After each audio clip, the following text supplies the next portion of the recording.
ছেলেরা প্রশ্ন করে, তোর কাছে তোর বউ বড় না আমি বড়? আছে না নাই?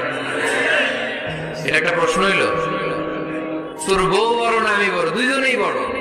তা এক ছেলে সুন্দর উত্তর দিছে, আমার কাছে ভালো লাগছে উত্তরটা শুনে। এক মা প্রশ্ন করছে, তোর এতদিন আমি লালন পালন করে বড় করলাম, জীবন যৌবন তোর জন্য শেষ করলাম, আজকে বউ পেয়ে বউ তোর আপন হয়ে গেল। এবার ছেলে উত্তর দিছে, মা আমার মুখ থেকে মা ডাক শোনার জন্য তুমি কি কষ্টটাই না করছো জীবনে।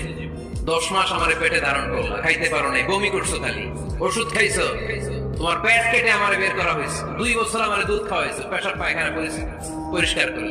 বয়স যখন 3-4 তখন তোমার আমি মা ডাকছি। এই মা ডাকটা শোনার জন্য তুমি এত কষ্ট করছো, আর আরেকবারের মাইয়া এই ঘরে আইসাই তোমার মা ডাকা শুরু করছে।